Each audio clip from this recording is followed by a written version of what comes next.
You can see the big Visual Arts Passage logo there. We're the ones that bring you Drawing Hive every week. If you haven't checked out the website, go check it out. We offer some really great educational materials. And I guess I've been in charge of the cringe. So please give us a like. I mean, we bring this to you. We work our butts off to do this. And it's making $0. Yeah. Maybe a couple free markers every so often. You're literally losing money. Yeah, we're losing money, but give us a like if you can. Yeah. So tonight, this is going to be really fun. We have a guest tonight, Natalie Featherston. And Natalie, thank you so much for being here. Yeah, thanks for inviting me. Your choice of Star Wars, and I don't know who got the reference. I know that you added a few pieces. So this is Cassandra and a combination of Cassandra and Natalie then, right? Mm-hmm. Yep. Okay. So we got 6 references then. 1, 2, 3, 4, 5, and 6. And with that said, we're going to be doing our 3 normal poses, 2 20-minute poses, and then 1 40-minute pose. You can go ahead and start drawing, but I want you to check out some of Natalie's work that I pulled. It's just phenomenal. So freaking good. This is all the genre of Trompe L'oeil, and I'm going to let Natalie explain that once we get drawing and talk about that a little bit more. But I know that Natalie studied at multiple schools in New York, including the School of Visual Arts. I have a whole list of things here. I won't get too involved, but take a look at the work first, and we'll talk more about Natalie once we get going here. Wow. This is great stuff. Thank you. I love this. Absolutely love it. And the hardest part is doing the childlike drawing. It would be for me. You draw yourself tricky. first, right? Well, my niece used to actually do them, and then like the whole child labor thing got involved with her mother, and so I ended up having to take over. Yeah. Oh my God. So anyway, everybody check out the work. It's fabulous. Ready to go, Timmy. Yeah. All right, everybody, please draw along with us. If this is your first time joining us, that's where all the fun is. Please grab the reference. I will drop a link to it if you don't have it. It's also in the description on YouTube. Another thing is share your art with us. If you've never done this before, we look at all the art at the end of the episode. I'm really, I can't say this enough. It's my favorite part. And the way you do that is join our Discord server. So I'll drop a link, join it. It's worth it. Seriously, do it. And I'll give some reminders on when we're moving on to each image. And yeah, if you want the bonus images, you got to be on Discord. So people are saying there's only 4 on the website. It's because that's one of the special perks of being in the Discord server. There you go. Yeah. So join it. All right. I'm going to attempt to share my camera here. All right. All right. You did it. All right. I don't know how well you can see that, but looks great. Yeah, that's awesome. Obviously, I'm not done. I just kind of blocked this in, but I wanted to just quickly say, if you can see the beginnings of my reference, you can see these. I put a grid on here, and then I just do my drawing, and I kind of start like find things with the grid, but then you're just looking for the shapes of things. And that's kind of how I block things in. And then I wanted to get to the point where I could paint on this, and I don't know, maybe I'm slow or whatever, but this is how I start things. And then I'm gonna kind of obliterate things and go back and forth add some paint to it. When you say obliterate things, what do you mean? I'm kind of blurring stuff out. I'm kind of making a ghost image of what I've done here.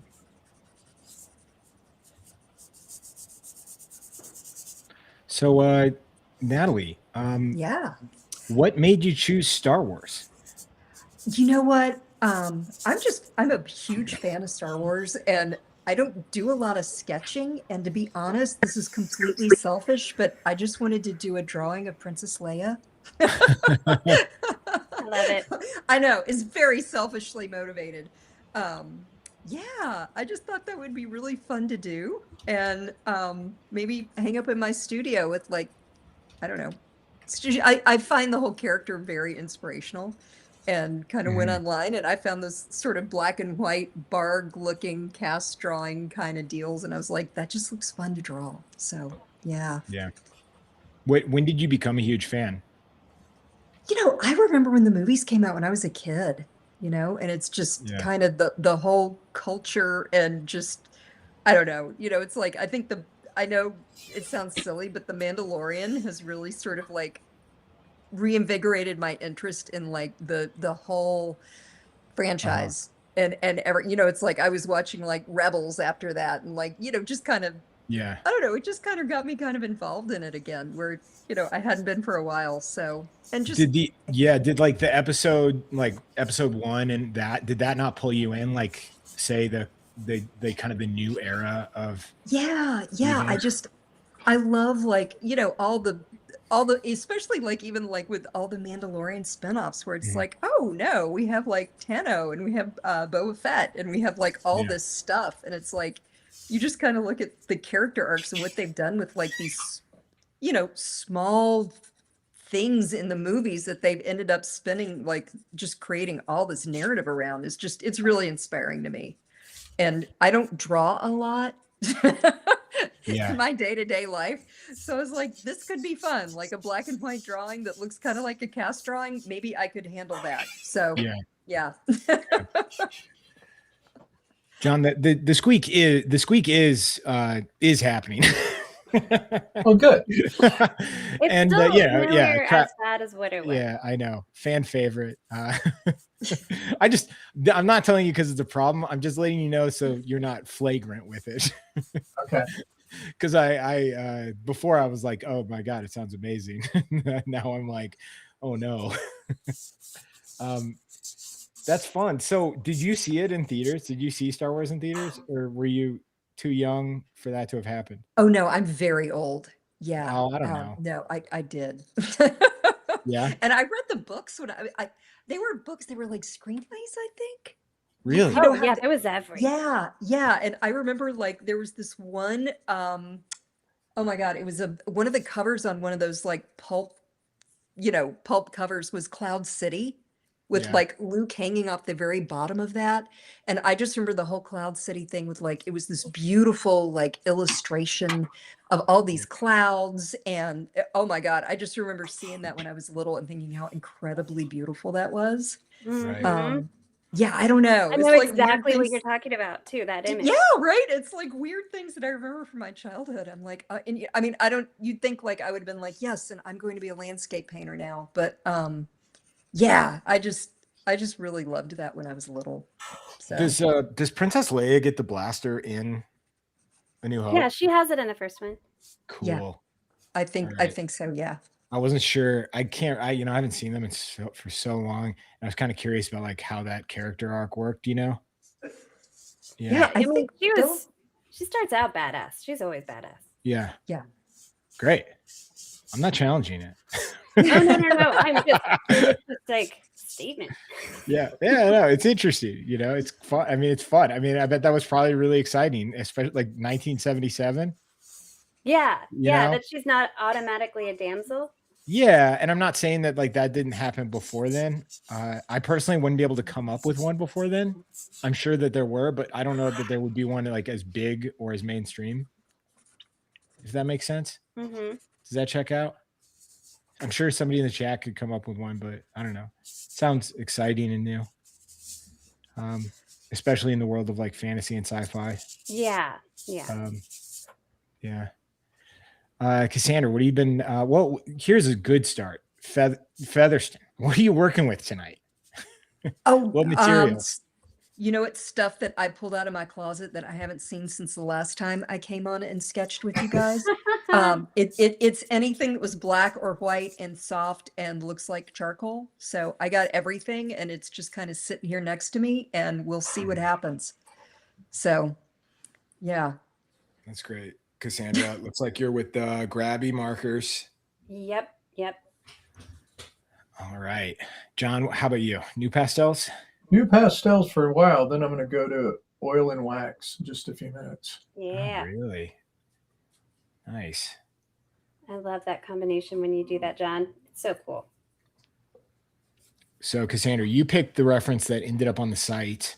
I wanted to post all of them, but I got a little too confident with my child's sleeping schedule last week. I was telling everybody, I was like, my kid sleeps perfectly. I think it's just a testament to how great I am at this with my wife. And then just, somebody told my kid, and it's been crazy. Yeah, I mean, nothing like kids to teach you that you have zero control. Yeah. So I was going to ask though, what were you looking for when you picked the reference out? I liked that the Cantina crew. For me, the Cantina was a must. Like They're all playing. Is it a crew? Selfish pick. Yeah. Is it a crew of 5 guys with bassoons? Yeah, pretty much. And then there's this guy over here, which 4. Okay. I forgot that I had a more stretched out reference where you can see this kind of more shadowy character down here playing something. But it's very funny that a bassoon would make it to like intergalactic, I think because Natalie can speak to this because you were classically trained. What did you play? Were you cello? Cello. Yeah. No way. Yeah, that's what her original career was. It's just funny because I was thinking, I was like, obviously it's fun to overthink these things, but I was like, they probably were just like, this is what we want them to play. And you're like, well, it's bassoon heavy, so give them bassoons. I mean, it makes a great sound. I think they probably wrote the song first and then created the aliens to match it. That would be nice. I just think it's funny to just be like, what's going to make it like intergalactic history? What's going to travel across space and time? Bassoons. Well, I was amazed because like John Williams wrote this song.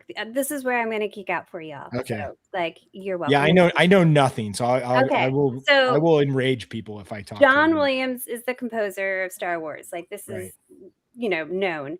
And so he did the Cantina song. His son did the Ewok song at the end of the third one. And his son is also the lead for Toto. Oh, you're kidding.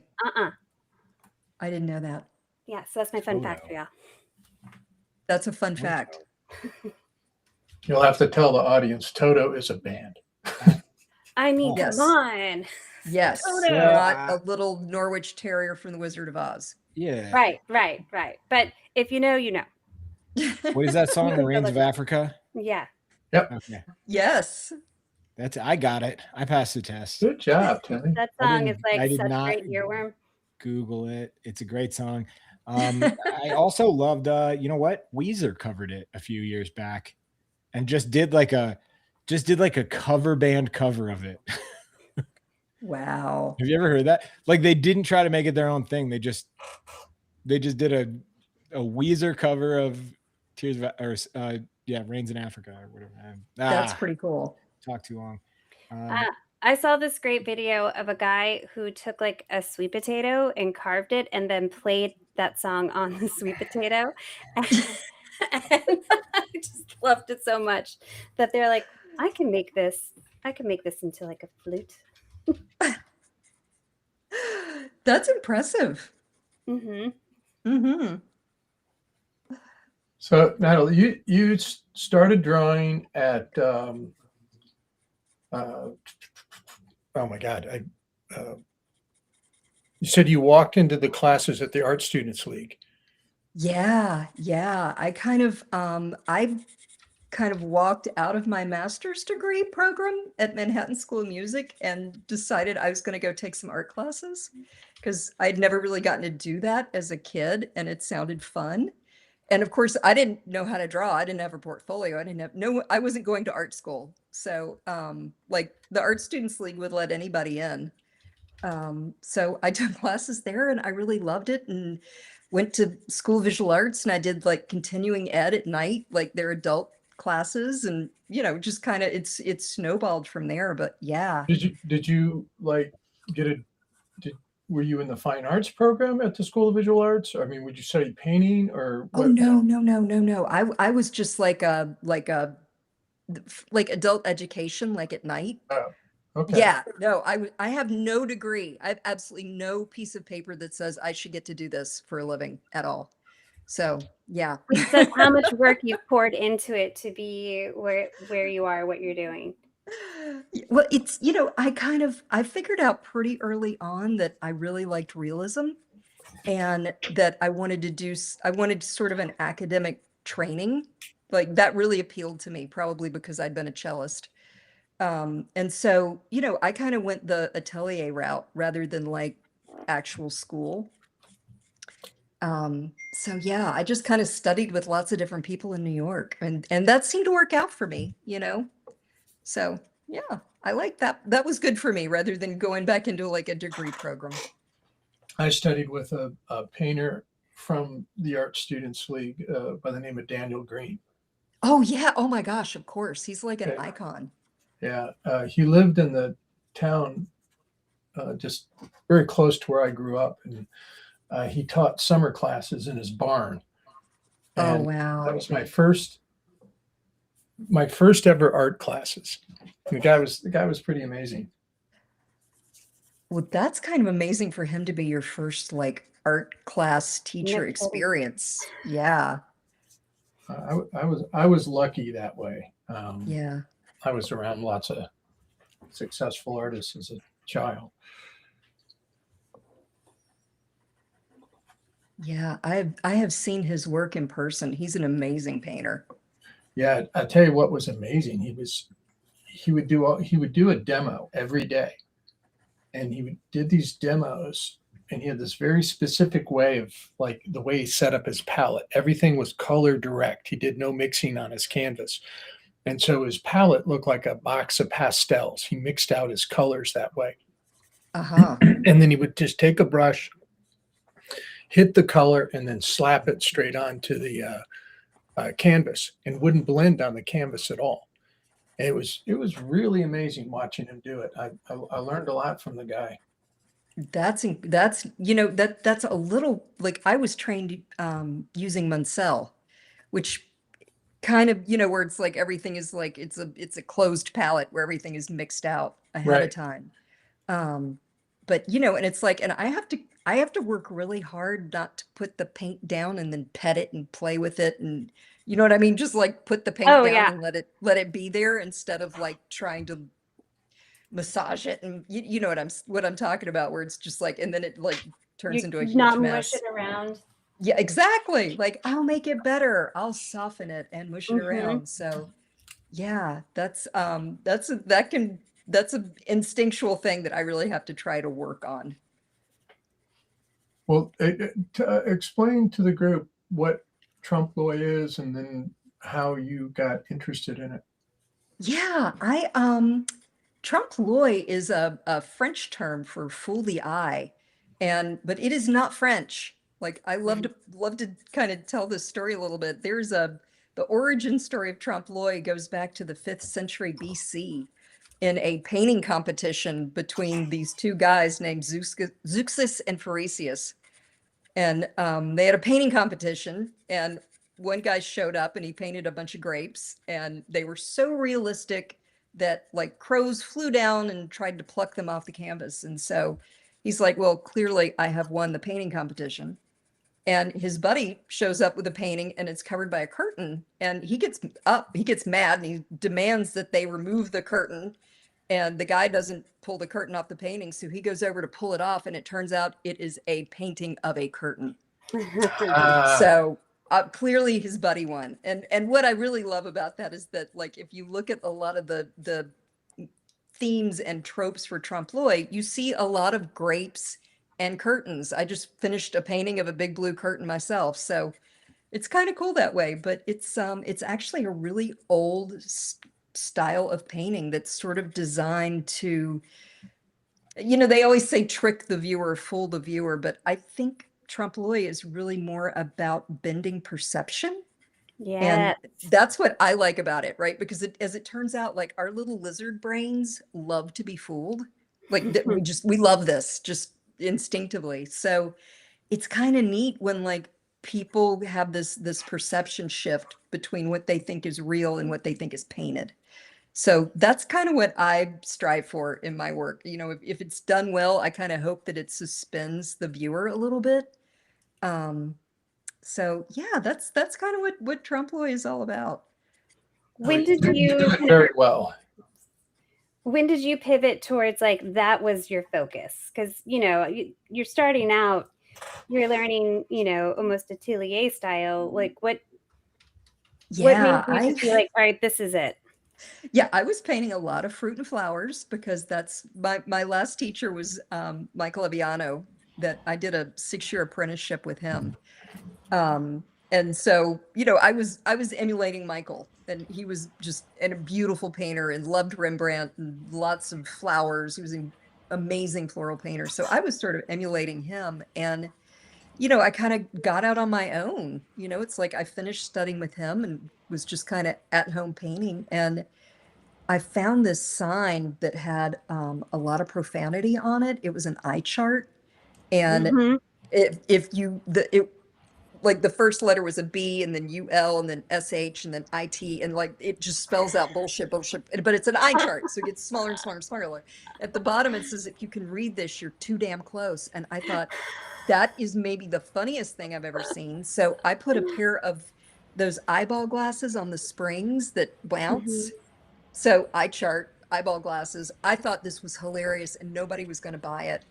And I was like, this is it. Like I need to make, like, no one's making this. Like, you know what I mean? Like, there's a lot of people that are painting fruit and flowers really well and better than I ever will. So maybe I should just kind of like do this for a while and see what happens. And ultimately that's what I just really enjoyed, is the humor and sort of the irreverence part of it. Yes. Yeah, so I mean, that your Jurassic Pork is like my favorite, one of my favorite thing you did. that was a commission. That was somebody wanted me to paint a plastic dinosaur and a piece of bacon for him for his grandchild. Yeah, that was not me, but and someone on Instagram suggested that title. So like I actually didn't have a lot to do with any of that, but that was a super fun piece. They're Yeah, just I like that too. also tongue in cheek, and the titles are brilliant. I mean, and I love that you lean into all of it. Like I remember you made a video on how to best paint bacon because you paint so much bacon, and like Yes. I like totally took note. I was like, those are really great suggestions. Well, it's weird because it's like I was serious, because it's also like, hey, if you're painting bacon, because I found all these workarounds. Like it turns out that, like, because I paint from life. That's the other thing, is that I actually set all those things up in my studio. You know, I don't work from photographs unless I absolutely have to. And not that I don't like photographs, I do. It's just I was kind of trained to sit and be the filter. I think So it's so that's, cool that you do that. well, it's just kind of, that's what I was just used to, you know. And it's Mhm. like, and there have been times like I've painted champagne bubbles or pomegranates or things like that where I'm like, oh no, like I'm definitely gonna have to have a photo. But yeah, with the bacon, I found out like it dries out and it curls and it moves, and it's like you think it's gonna just stay put, but it does not. So it turns out like drying it, frying it, drying it off, and then coating it with Vaseline keeps it really fresh in the studio for a few days. Yeah. I just love that so much, and I was like, this is brilliant behind the scene tricks here. Well, you know, it's like there are a couple times I've painted, like I remember one summer I painted a fish from life, that like a sea bass that had to go back into the refrigerator every day at the end of the day. So it's just, Oh my gosh. yeah, I do all kinds of dumb stuff. So That yeah. must have smelled amazing, Natalie. Yeah, because I also had like this crappy little apartment with no central air. And of course it was the middle of the summer, so it was a good choice. That Yeah. is brutal. I don't know if I could do it. It was I'm probably not going to repeat that in the summertime again. Mm. Yeah. Wow. Yeah. Yeah. Live and learn on that one. Well, you know, last time you were on, like I've always just loved your work and your sense of humor, but I truly knew you could be my friend when I found out who one of your favorite artists were, and nobody else talked Yes. about him but me. And I was just like, you're my friend for life because you're a fellow lover of Donald Roller Wilson. Yes. Which is You a know perfect what? Like, talk tonight because Carrie Fisher was one of her greatest collectors. she wrote the foreword to A Strong Night Wind, his catalog Yes. raisonné. Yes. Yeah. She was a big collector of his. Yeah. Yeah. No, he's like, and I felt the same way because you were like, oh, you like him, you know about him. And I'm like, oh, we should be friends. Cause like, he's also one of those, if you know guys, Yes. I think. Yeah, for sure. I feel like, and I'm always talking about him, and everyone's just like, oh, okay. He sounds really good. And I'm like, no, he's amazing. And he's why I knew I could do what I wanted to do. Well, you know, and too, like what I really love about him is like the narrative in his work. You know, it's like, and it spans years and years and years and years. You know, like Yes. I know, you know, I know everybody else is like, what the hell are they talking about? But like the Miss Dog America contest, it's like something that I mean, he must have made hundreds of paintings about the Miss Dog America contest. Yeah. You know, and like they all continue on, and he just picks up where he left off. And What is the Miss Dog America? he has this like narrative that runs through his work of these different storylines. They're like soap operas. Yeah. So like all these different paintings, all these characters come together, and like there's all these different characters, and they're dogs and monkeys and things like that. But there's like a beauty contest, Miss Dog America, and like this English bulldog named Helen enters and wins, but only because she's bribed the judge, who's a Springer Spaniel named Richard. Yes. These are hilarious. these incredible paintings, these like very detailed, beautiful paintings. It's almost hard to explain it without showing you the. I don't, Yeah. Cassandra, maybe you can do a better job than me. No, you're doing great. Like his shows, his solos has a whole narrative. Each piece comes with part of the story. And so you feel like you're pulled into this nonsensical world of his that he just goes full on. And it's just like it's monkeys and dogs, and they're wearing dresses and smoking cigarettes, and just like really just kind of almost mocking the viewer a bit at times. And then his frames are epic. So like everything about what he was doing, I was already doing what I was doing with my animal paintings, but when I saw his and I saw what they sold for, I was like, okay, there is a market for what I want to do. You're like, okay, let's hit the gas. I was like, Oh, I yeah. know that Yeah. like I should try harder, because I assumed no one would want what I do, and I didn't have a chance out there at all. But I kept painting all of it. I couldn't stop. So is Miss Dog? It's Miss Dog America. Did I get it right again? And just Donald Roller Wilson. But Miss Dog America, is it like panels, or is it single image? Like it's a storyline that many of his painting, but there's many storylines. Miss Dog America is just one of them. Okay. Yeah, and I mean, I probably like with his work, I really like the stuff he was doing in the 70s and the 80s are probably my favorite era of his. Okay. Just thematically and execution. Okay. But yeah, he's out there. I got to meet him. We did Really? he was represented by Meyer. They still do sell a lot of his work on the secondary market. But I got to do a solo show with him in 2007. I'm like so jealous. And it was wild. I mean, because he's kind of far out, and they warned me, because they always say like, you don't want to meet your heroes kind of thing. Yeah. And they're like, hey, because Meyer used to have two galleries. I was at Meyer East, and he was at Meyer, regular Meyer. And so he had a solo show at Meyer, and I had one at Meyer East, but we always got together afterwards, both galleries, for dinner and stuff to go out. And so he and his wife Kathleen came up from Arkansas, and they were like, look, he's kind of weird, don't expect much. He may just like walk off and not finish a sentence, like he's kind of, and I'm like, oh no, I get it. But yeah, we ended up sitting next to each other during dinner, and I got to talk to him, and it was pretty amazing. Yeah. That's so cool. And Natalie has one of his pieces, and I just drooled when I got to see the picture. So It's a very little one. It's a very little one, but it is from the Miss Dog America storyline. Yeah, I have a Helen. yeah, So yeah. so cool. It's so cool. It was neat. It's neat. But like, yeah, he's like what you liked about his work. Like, I love like the color and the realism and the text and like and that there is a story, you know? Yes.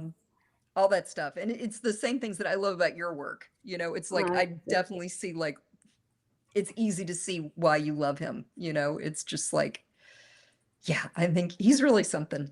Yeah. Yeah. Just a great role model of like just following your own path and seeing where that can take you. And it was so encouraging and wonderful to see. And so I just love hearing that you got to have dinner with him and you got to meet him, and just like he's real. Like you see his paintings and you hear about him so much. To get to meet the man behind the mystery of that art, I think is so wonderful and interesting. Well, and he's a card. I mean, like he was really good friends with the gallery director at Meyer East. And like he would do stuff like he called a bunch of collectors from Meyer and told them that this guy had been arrested at Walmart trying to shoplift a canned ham, and he had shoved it down the front of his pants and had gotten caught and needed bail money. Like, yeah, no, and people sent money. He had, yeah, but this was before like GoFundMe and stuff. Like he called a bunch of collectors from the gallery and told them that the gallery director had done this, and they were like, "Oh gosh!" And like, yeah, I mean, like he was doing stuff like that all the time. He was very, very funny guy. That tracks. Yeah, So yeah. well. I've never heard that. That's Helen. That's Helen. Yes, that's Helen. And look at the cool frame, like how it plays into the painting. Like the frame is an important part of his work, always. It is. The frames are gorgeous. I have the title of my Helen painting is Helen Started Using a Cotex. And yeah, and he writes like little sort of like poems for each one that's kind of a story and explains the story behind the painting. So mine is a gold frame, and it has raised letters all the way around the outside that says Helen started using a Cotex. But like, so when people come over to my house, they're like, what is that? And I'm like, you know, it's kind of a long story. So yeah, sometimes I'll stop and explain, and sometimes I don't, because I'm like, I don't know if you're really Roller Wilson material. I don't know if you're really like wanting to know about it. If you are, I am ready.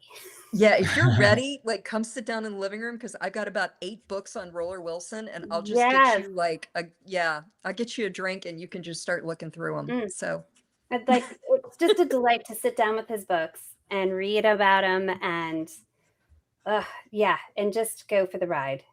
Yeah, and you know, I know that we talked about this, but like I discovered him because I was going to classes at the Art Students League, and Coliseum Books was right down the street from there.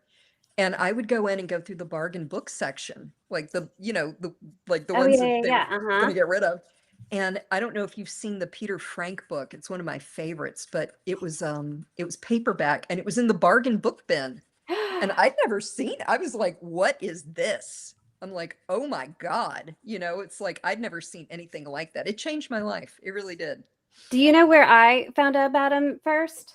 In People magazine. And really? I still have the article like on my fridge. I should laminate it so I don't lose it. But it was like one of his chimpanzees, and it was just this quick write-up about like all these celebrities collect this guy's art, and it was just like Jack Nicholson, Harrison Ford, Carrie Fisher, Robin Williams, and they were just listing all these artists and how much it sold for. And I was looking at that painting, and I was like, son of a gun, you know, when reading People magazine pays off. And I just remember pulling the whole page out and being like, okay, this is happening. Wow. Okay, I did not know he had been in People magazine. That's very interesting. Yeah. That's pretty amazing. I'll send you that picture later. That's pretty cool. I did not know that. It was a little blurb. It wasn't even like a full write-up. It was just in there randomly. But well, that kind of like precedes being able to like, where did you find out somebody had something back then? You know what I mean? Yeah. Yeah, no, I totally get that. And it's like, isn't it funny? I think like sometimes like stuff is just kind of put in our path. Hmm. You know, it's like stuff Yeah. we're just kind of meant to kind of stumble across or see or connect with. Yeah, that definitely feels a little serendipitous, I think. Yeah, and then also I think he would probably be happy that that's how it's because he's not pretentious. He's just not interested in any of that. So I love, looking back and just knowing that's how I came across him. That is very cool.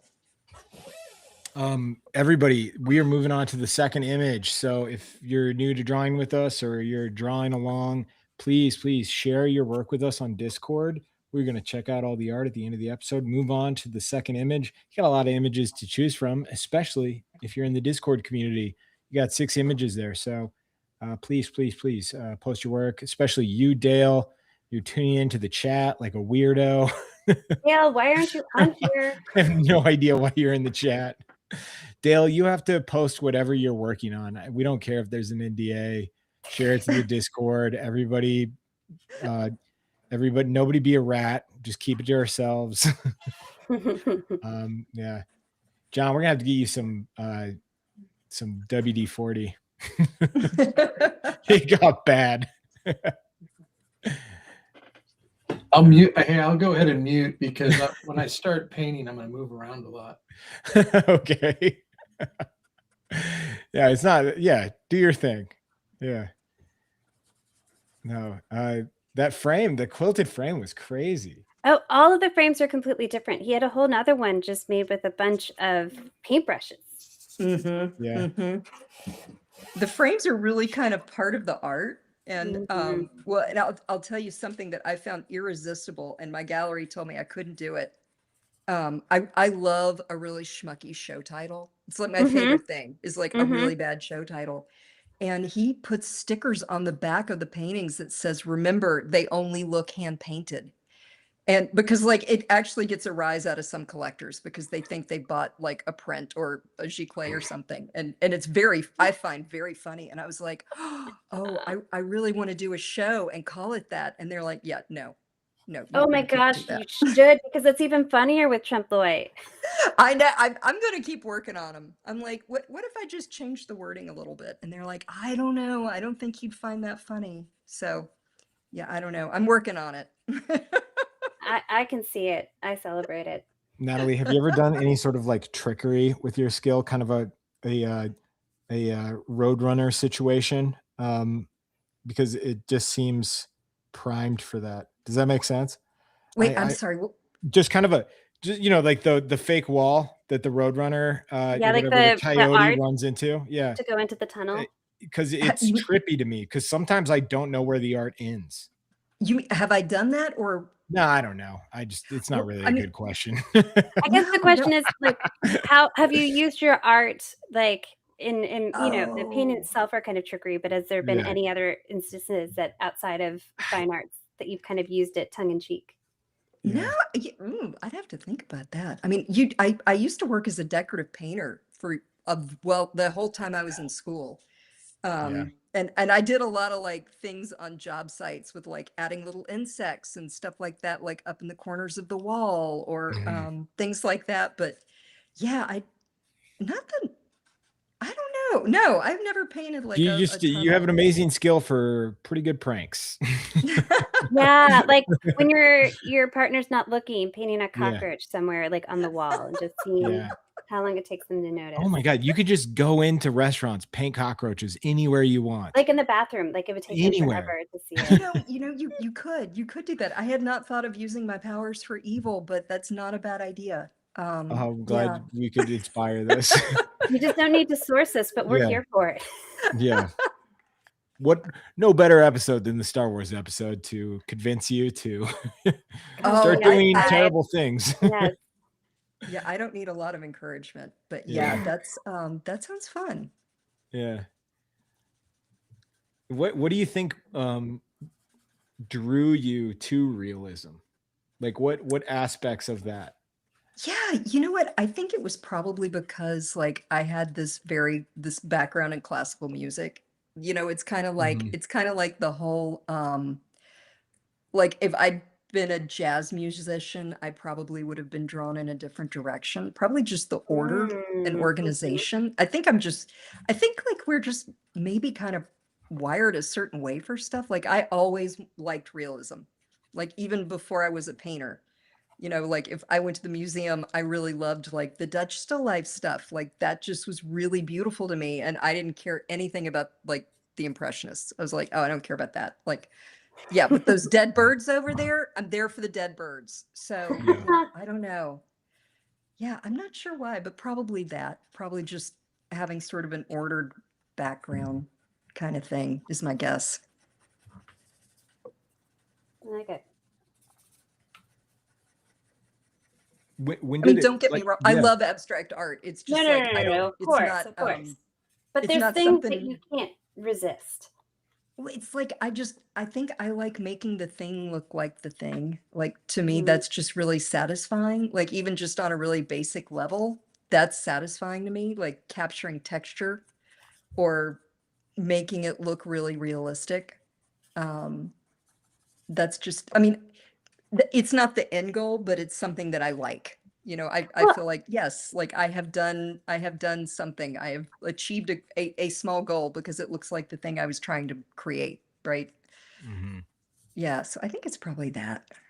I could bond with that. Like I feel like I enjoy making something even nonsensical look realistic. There's we're similar in that. Like you're doing tongue in cheek still lifes and you're making sure they are perfect. But also there's some nonsense to it of, jelly beans and yarn perfectly painted. Yeah, I mean, I like the humor and the whimsy and, you know, like putting sort of the unexpected stuff in there. Like I just, Mhm. you know, because really for me, it's like part of it is like making the thing look like the thing is important, right? That's kind of the first goal. But the bigger goal is to kind of get people to stop and look. You know, it's like it's almost like a honeypot kind of thing. It's like hopefully they kind of Mhm. stop and look and then maybe kind of get involved in the narrative or the maybe the more important meaning behind what I've got going. You know what I mean? Mhm. Mhm. So yeah, I think I think it's kind of it's a multifaceted thing, the realism. I think When it comes, it's yeah, when it comes to realism, what do you, other than just kind of mimicking a scene, what else do you think is important to like bring to the table? you know, I mean, for me, like honestly, like I can like something that might not be super realistic, but has like a soul to it or a point. Uh, Whereas like sometimes I really don't like it's kind of like empty calories for me if it's just like really, really well painted and kind of slick looking, but there's really nothing to it beyond just the virtuosity. Like I do really like work that has a narrative or a meaning or there's a reason for it, you know? yeah. Um, I think that's what I really love about Roller Wilson. In a way, it's like there's nobody who's got more narrative than Roller Wilson. Mhm. Wh- Mhm. when did you have the idea of, because what I do love is the realism of like the children's art, because it's realism of what is often like a very abstract thing. Yeah. Like when did you have that idea? Like what inspired that? That no joke. I went down to visit my sister. My sister has 4 kids. They're all very grown-up adults. In fact, Yeah. the little girl that helped me start that series is having her first child next month. So Oh my gosh. yeah. Whoa. My niece. But no, I went down to visit my sister and they had taken a little scribble, just a piece of white paper with a single scribble on it, and hung it up on the wall in her husband's office. And I'd slept in there on a pull-out sofa and woke up the next morning and saw it and just thought, that is maybe the coolest thing ever. Like, just like the Yeah. color and the vibrance and the energy and the humor. And I was like, and I'm like, I'm gonna make one of those and I'm gonna call it Young Artist Shows Promise, and it's gonna be hilarious. Yeah. Yeah. Well, that is actually that is Trompe L'oeil tempera paint. Yeah, that is a brand new series I just started doing that's mimics tempera. There is crayon across the bottom, but Oh yeah, I wow. just was immediately inspired by that look, that kind of um abstraction and humor and fun. Um Yes. it just, I don't know, it just made me really happy. I was like, that's neat. That's just super fun. That is everything. When it just makes you happy and fun to do, I feel like that, you know, that goes across the board and the people collecting it feel that fun and are enjoying it too. Yeah, because you know what? I mean, like I'm not like a super moody, dark, introspective person, really. I mean, Mhm. it's just kind of like, I don't know. I figured there's lots of darkness out there, and I don't really feel like, Adding to it. yeah, I mean, there are plenty of people that do and make very poignant and meaningful work, and I Yes, think like that's good. But that's and we just need not it. some, yeah, we do. I mean, like we need commentary and we need people making talking about those things. Yeah. But that's just not me really, you know? Yeah. I like whimsy and humor and lightness. I think there's a lot to be said about that because I think that there's a pressure sometimes for people to do a thing that is not them Mhm. just because it's like, well, this is what will be populist, right? And I'm not trying to diminish anybody that would do a thing that's more, Well, I you know, really appreciate the people yeah, that are able to do those right. difficult to talk about, Hmm. paintings or pieces or sculptures, and I'm so appreciative, and I am moved by it. Hmm. I'm Yeah. also overwhelmed by it, and I can't stay in that space, so I'm very Yeah, thankful for the artists that can, but that's Yeah. just not where I can dwell because right. it becomes overwhelming for me. Yeah, So, I agree completely that I am beyond appreciative for those voices that are saying that, but it's yeah, also not my voice. yeah. That is a really beautiful way to put that. That's exactly how I feel. I mean, I just like I kind of, yeah, I want to put a little different thing out there for me. Mhm. Cuz Yeah. I mean, well, I mean, I feel like if you're doing a thing that doesn't feel natural, then all of a sudden you're creating inauthentic well, work. yeah, I mean, And I then it's think like, that's what is the point of that? Right? Or am I wrong? exactly. You know, it's like I mean, I could definitely do like the dark stuff cuz like, Yeah. I got opinions on stuff. You Yeah. Mhm. know? You know, but it's like I don't know if I want to live with that all day. You know, it's kind Yeah. of like I don't know.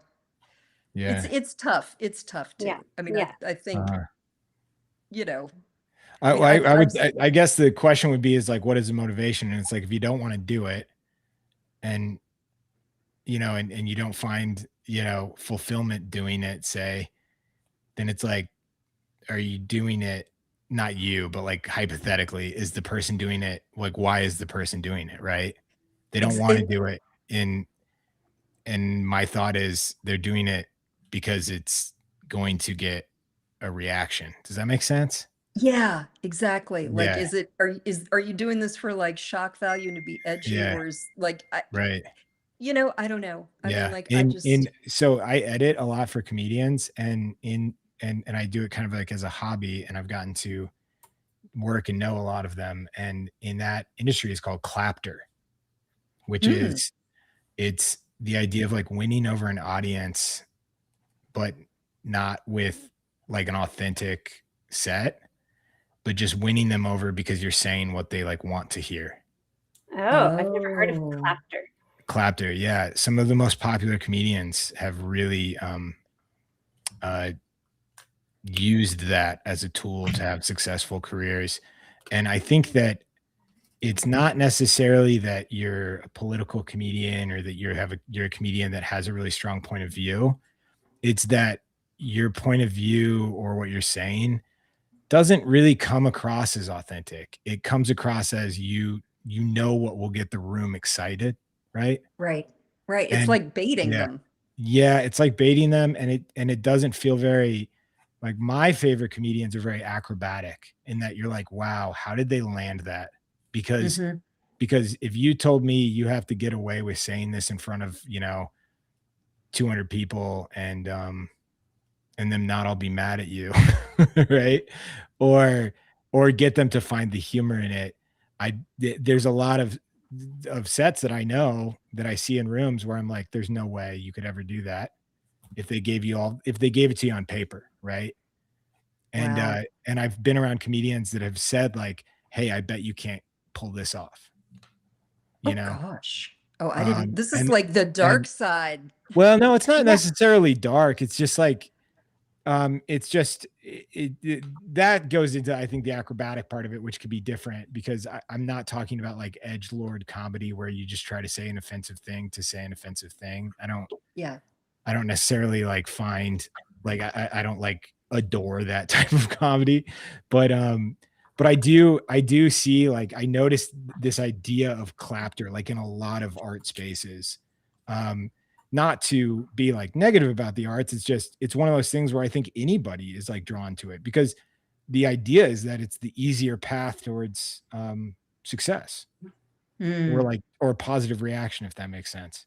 yeah. Yeah. Um, Or attention. I mean, attention, yeah. Yeah.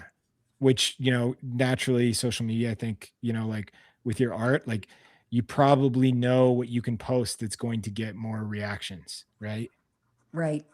Um, you know, um, I don't know. Yeah.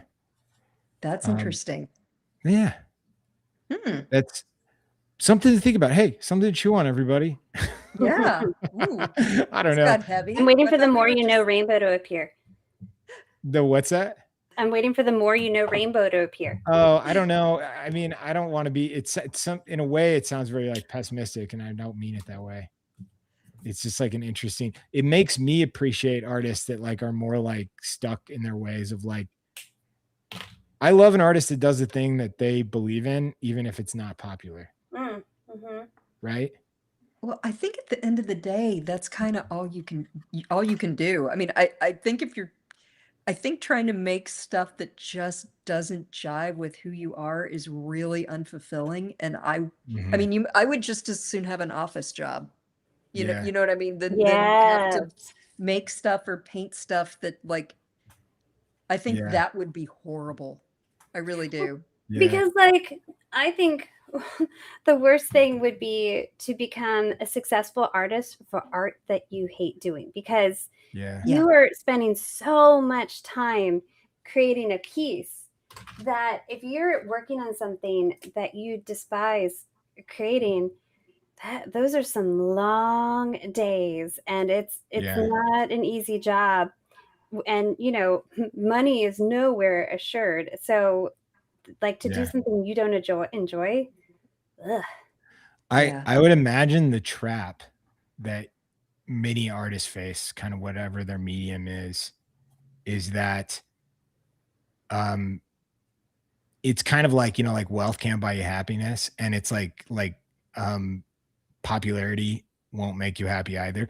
In that you think like, art is a struggle and what will make me feel more fulfilled with my art. And you're like, well, if I want it to be appreciated. And so I do feel like it's easy for one to like start making concessions and saying like, well, if I do this, I'm trying to think of a not taboo example of this. That would be, But and I just say this, into what's popular versus what you want to do. And yeah, like there are trends yeah, in the art world. And if yeah, you're following those trends, you can find some good success. But if you don't enjoy it, like yeah. it's a tough way to have success. Yeah, but I can see you doing it because you're like, well, it is fun to get like an applause. You know what I mean? Mm. Like to post the piece and get a lot of likes or to get, a reaction from people. And it sometimes probably is, I don't know. Maybe I'm I don't talking about know. comedy too much, but Well, I don't know. It yeah, just feels kind of like false validation. yeah, Like, I don't know. yeah, totally. It's tough. It's tough. Yeah. Natalie, someone had a question. You mentioned that you don't draw a lot. Does that mean that you just go straight on with paint? Like when you're working in your paintings? The only thing that I do make transfer drawings right? Like I make a very nice, simple line drawing to transfer to panel. So I will trace, like I am not shy about that. Like if I'm doing a comic book piece, I will trace that comic book. Now there's usually stuff that I have to sit down and draw as well. So it's like I'm not a bad draftsman, like, but I don't make pretty drawings. I make line drawings to transfer, if that makes sense. Like, right? They're just like simple little line drawings with everything in the right spot, but they're not like pretty. Like I probably haven't picked up a piece of charcoal or crosshatched anything since I was here last time. That's wild. Yeah, my drawings are very utilitarian. I do like to draw, and you know, and I always say this when I'm teaching, or you know, however it comes up. But my teacher, Michael Aviano, used to always say that painting is drawing with a brush. Right. So like if you can't draw, you really can't paint. Like you've got to be able to find those shapes and understand plane changes and line and all that. But like it's been a very long time since I was at the Art Students League working from a model and making pretty drawings. Is more what I'm saying. That's yeah, that's more why I'm sitting here going, I don't know, I'm just going to keep coloring this and maybe no one will look. So it's looking great. It's looking fantastic. There's no doubt that is Carrie Fisher as Leia. I was going to paint, and then I thought, you know what? In the spirit of doing the Drawing Hive, I'm going to try to find a box of charcoal and do the charcoal thing. So that's fantastic. I just got home from family vacation, so I was going to paint because you said you were going to paint, and then I was like, I don't have time to pull all of that out. This has to be an early version of this pose. Like this is like a pose I see everywhere. Yeah. But like the pose of the hand, you know, the clasping your hand in the photo shoot. Yeah. In general. Yeah. Because you see it everywhere now. But you know, you always wonder where did this, because this pose is like, you know, it's, I don't know. I see it constantly, and I always wonder, it's like, who was the first photographer to be like, try this thing that nobody does in real life ever, and for some reason it's going to look amazing. Yeah. You know? Yeah. I liked Carrie Fisher personally, and I really love the character. Oh my gosh. Yeah. And she's such a great writer. She's an amazing voice. And I mean, she had a French bulldog named Gary. I also love French bulldogs. So like, you know, our Venn diagrams have a lot of overlap. So fantastic. Where did you go on vacation? Oh, I'm sorry. Go ahead. Sorry. John, someone was asking about what you were putting down over your charcoal. I didn't want to forget that they were asking about that. And now we have to, he's going to unmute himself. I'm unmuted. Now I got to be really still, so I can't do anything. Body cast. Yeah, I do. I put oil and Dorland's wax over the top of my pastel, and now I'm just kind of drawing back in with pastel again. Why I can't. All of this eventually will all dry up, and it changes. So it's kind of like a timing thing. But I like the idea of just like obliterating your drawing and then having to refine it with it already kind of stated underneath. There's a funness to it, and sometimes it works really well, and other times it doesn't. That's awesome. Sorry, I just wanted to make sure that we were answering that. And Natalie, the question you were asking, we have family in South Carolina that like they retired down on the lake. So we just spent a week visiting with them, hanging out on the lake, and they have a boat. So lots of playtime outside. That's nice. Which was wonderful. And then I can't believe I was rolling through your town yesterday at the aquarium, and I can't believe it. Yeah, we will have to like chat like off of the thing, and like next time, like seriously, like drop by. We're yeah. Oh, that would be super fun. That would be so great. Yeah, if you haven't seen the pictures of Natalie's studio setup, because she's teaching out of her studio now, it looks beautiful. Absolutely beautiful. I just think It those classes look so special that you're doing. Thank you. Yeah, I've spent most of my career in a very tiny little room. Like my last studio in Rhode Island was like 10 by 12. And it was a spare bedroom and everything had to go in the basement. And I used to joke around that it was a one butt studio. People are like, oh, we're gonna come by for studio visit, and I'm like, no, you will stand in my dining room and look in. I'm like, it's not really quite like that, but yeah, we moved here gosh, a little over a year ago, and just kind of looked for a house that had a big sort of room that we could turn into a studio. So we have a ton of room here, and my partner is also an artist, so Oh, it's that's just so cool. yeah, it's been really neat, just kind of like building this space out with him, and just yeah, it's wild. We have like 9 easels, I think, between us. The lighting, she had track lighting pointing at each individual easel, and I was just blown away the amount of work that took. We did a thing in the main studio room. We've got 3 different, like the whole second floor basically we turned into an art studio. And our realtor has been by and she's like, you will never sell this house again until you fix all this weird shit you did. Sorry. So What's something weird that you did? What's like Well, a weird thing that makes it unsellable? well, we have 5 bedrooms, and in 4 of the bedrooms, we took everything out of the closets. So you can't hang clothing in there. And we built like huge, like lateral files and storage for like packing materials. You can't hang clothes in any of the closets anymore because they're just for art supply storage. That's so cool. Yeah. And in the main studio, my partner hung pipe all the way around the room, like 3 feet off the walls, so we can clamp lights up. So we have all this lighting, and it's movable. They're on all these like crazy like boom arms and lamps, and so everything can be moved. And we ran electricity in the ceiling, so it's like it looks like Frankenstein. I mean, it looks like a very cool art studio, but our realtor was like, oh, okay. I love the mystery that you've created for some future tenant, 100 years from now. I think we'll see. I'm like, no, we're going out feet first. So, yeah, I love it. We really like it, and didn't do any of that for resale, obviously. And like, yeah, we don't care. We're very happy. Well, I find that so exciting to finally get to make the space to be utilized where you're going to use all of that. Yeah, so I mean, make the space for your purposes. That's so exciting.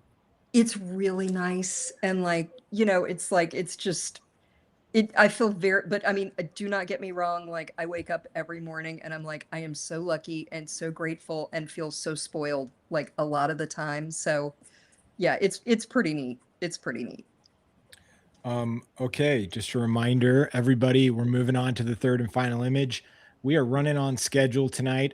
This is the best I've ever produced any episode of Drawing Hive. It only took 311 episodes. But please post your work. If you're not on Discord, join it. It's in the description, as well as reference to all the photo reference. You don't have to go to the chat.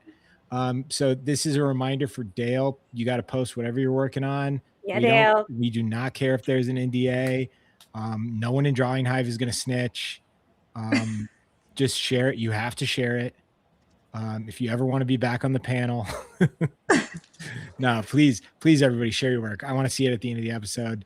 And I'm excited to check it out. This is the last one. You got some time. You got some breathing room. You can swim in this last session. So, well, I remember how impressed I was last time getting to see all the work that everybody was doing. Oh my gosh, it's so cool. It is and like lots of it. I'm like, oh my God, like I spent 2 hours and like barely got like Jack Nicholson drawn, and like people have just posted all this amazing stuff. So yeah, I'm really looking forward to looking through that. I remember how cool that was from last time.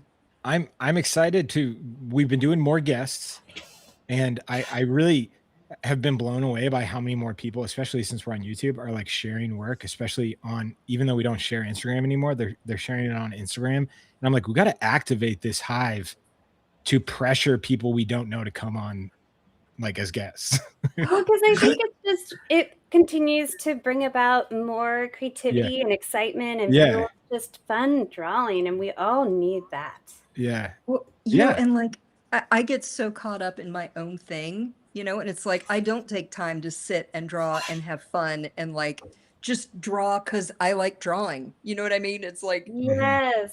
everything has to kind of have like, oh, you know, it's like, oh, this has to be for work or this has to be for this thing, or I don't know. I think that's really nice, and I miss that. Like this reminds me how much I miss that.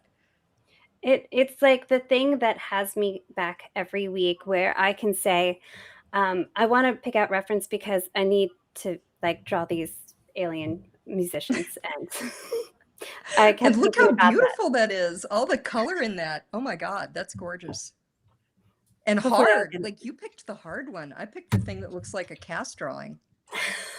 Which I is was so like, oh fun. no. It's so fun. And it's like for nothing more than the joy in the practice. And like you're saying, it's so good for us. Always. Everybody. It doesn't matter how much you're creating, just taking the time out to do stuff for fun and to try, I think, gosh, it's good for our brains in all ways. Outside of Drawing Hive, Cassandra, Natalie, John, how often do you like draw with a friend? How often do you find yourself in a situation where you're like making art with a buddy? Never.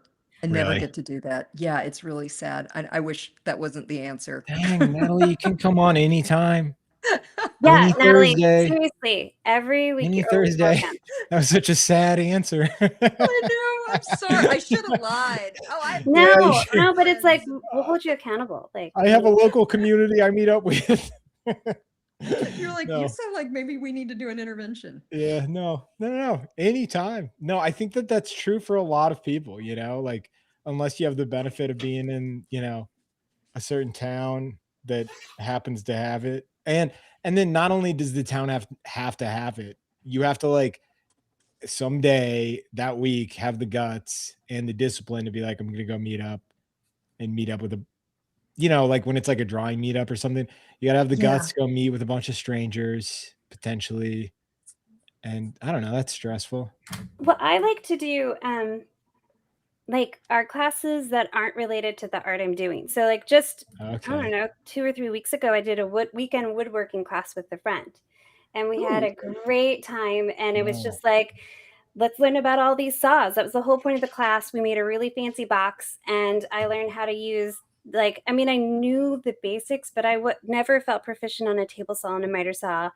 I love a jigsaw, but I got to use a joiner, and I got to like play more with the bandsaw because I don't have space for a bandsaw, but I have a scroll saw. So it was just like, that was so fun. And like, not to what I'm doing like for galleries, but I loved walking away with all of that fun information, and that I know how to do that now. That's very cool. What's like the furthest away from this meeting? What art have you done that is like the furthest away from what like you're doing tonight? I mean, I took another class on making a basket. Like basket weaving? Yeah, I did a basket weaving class recently too. I always thought that underwater basket weaving was a joke, and it's not, right? No, because the reeds are so flexible. Like you want to. I really thought that it was like a scuba joke, you know? Yeah, no, I made an awesome basket. I was so proud of the basket I made. Yeah, so I intentionally try to find all of those things because then it is for fun. There is no reason for me to know how to make baskets out of reeds, but I do now, and I love knowing that. I took a welding class not too long ago. You want to take a welding class too? Yeah. This is kind of funny. So I take a welding class. This is like a couple years ago. And I live in an old house that forever ago, when an iron fence was affordable, like the 40s, this person installed this massive iron fence around the entire property. And so and it's very old now. And so I wanted to be able to replace, like, to fix it, right? Like over time on my own, because to hire like somebody to like an ironwork, it's so expensive. And so I learned how to weld. I got like my little welding kit on Amazon and was, I did my first couple sessions on my own. My eyes were like, I was like sleeping and I was like, why do my eyes burn when I close them? Oh gosh. Like, I didn't dial in the helmet thing close enough. But the funniest thing is that there was a gate and I repaired the gate, and it's kind of an ornate gate. So it felt like there was a little bit of artistry involved. And I was like kind of proud of it. My weld lasted about like a year, right?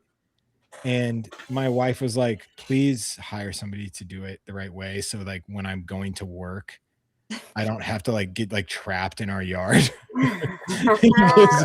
because your weld fails, right? And so I hire a guy, and his deal is way too good.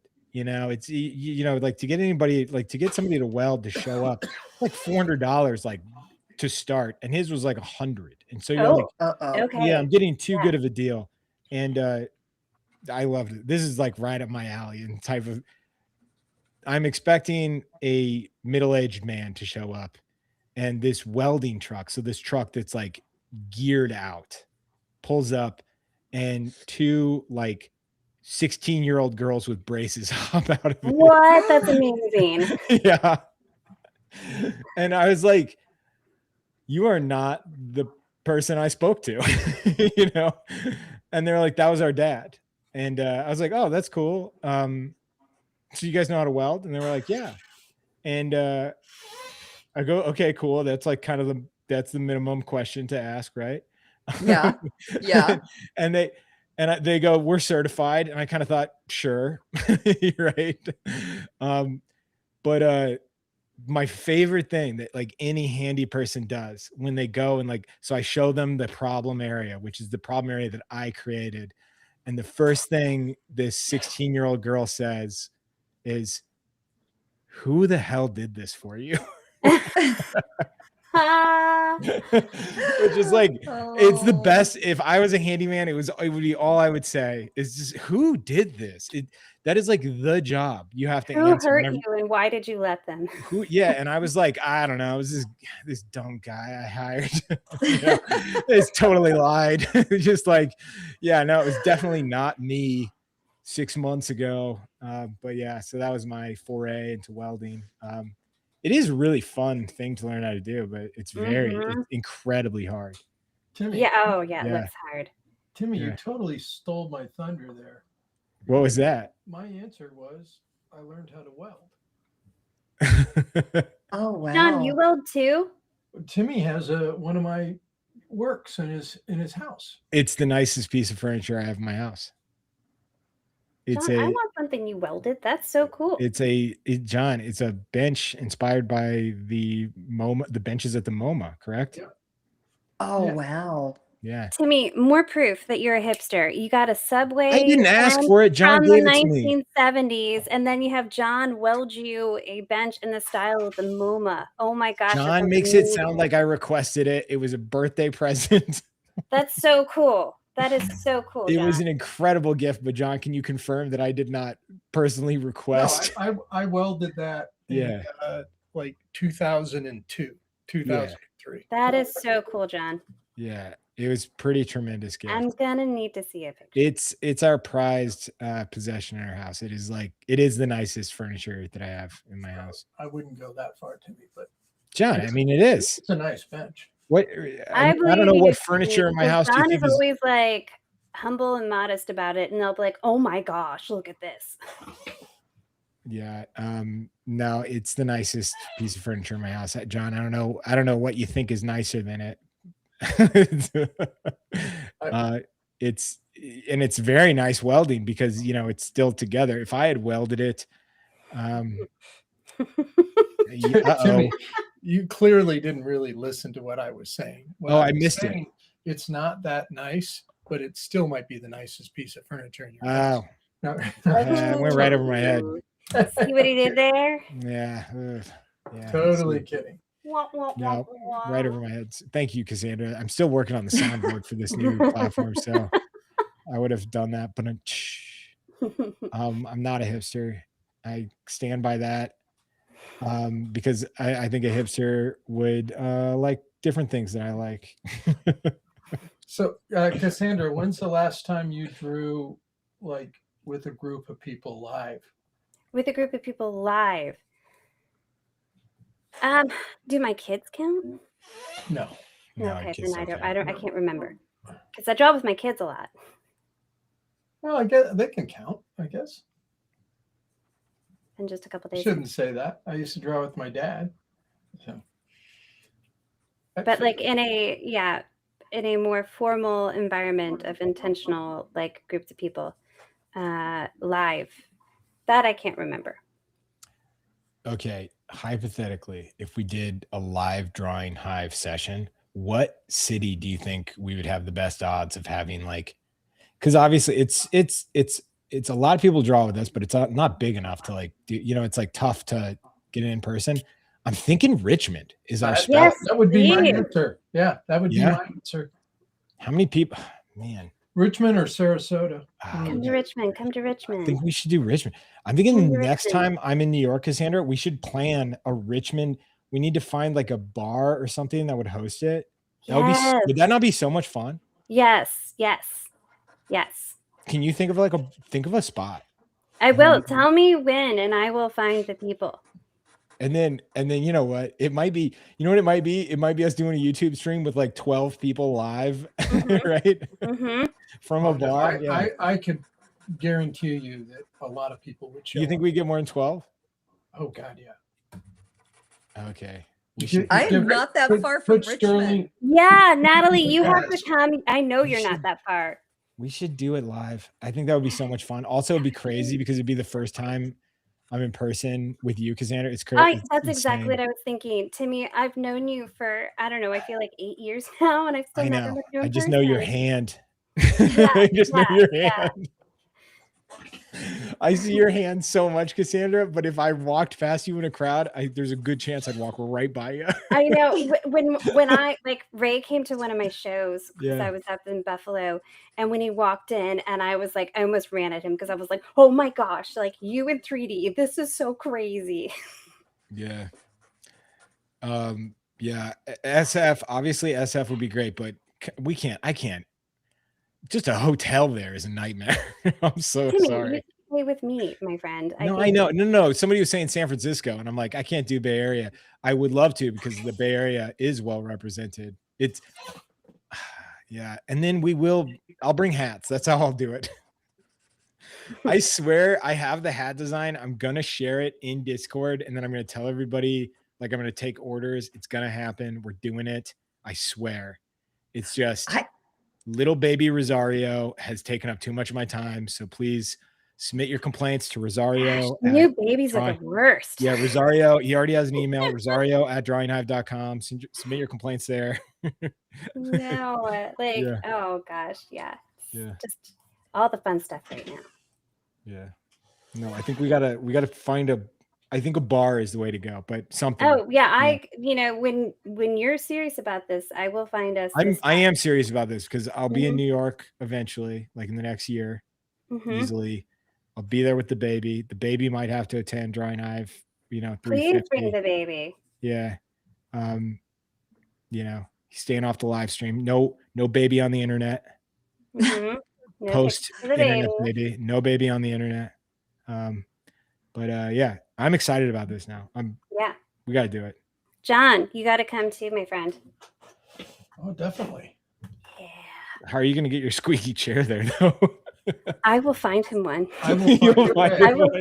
I mean, it doesn't matter what chair, it just happens, man. Yeah, because oh my gosh, John, how many chairs did you go through to get a non-squeaky chair? You went like 2 5, right? I guarantee if we do this live where people are in front of us, we will all be quiet as mice. You don't think so? Yeah, I think it will be so. I mean, I've gotten so accustomed to saying something that I thought was really funny, and I've been like, I bet somebody laughed. Like, I'm so used to dead silence. And if I actually was met with actual dead silence, it would just be like a knife in the heart. No, we would be fine. Yeah. I always feel bad though. Like if I'll be distracted, I'll be working on a part of the piece and I'll just be focused on it. And you're like, so you don't think that's funny at all, do you, Cassandra? Like you didn't No. laugh. Like, No, but, yeah. No, I take it offense when I've said something. yeah, and I feel think bad. I was like, deserves no, something. it was funny. It was like, if you have to say it was funny, it's not funny. So Natalie, do we have you confirmed for Drawing Hive Live? For Richmond? Oh Yeah. yeah. Okay, I would cool. totally come. Oh I'm my not gosh, that would far. be the best. We're doing it. That It would turns be out the John himself. best. I know a couple of artists that live in Richmond, so like I would definitely invite them. So yeah, that could be super fun. And it might, I don't know. I have no idea if we'd be able to broadcast it, but it would just, we should do it live. It'd be fun. We would make it happen. Yeah. That's fun. That's Planet 2027, early 2027, I think is when that would happen. Cause I don't know when you can put a baby on a plane. It's too early. Yeah. But cheaper. Oh yeah. We're already planning our cheap flights with the baby. Yeah. And guys, they are way too far. These flights are way too long with a young baby that can scream. They're completely inconsiderate of other people on these flights.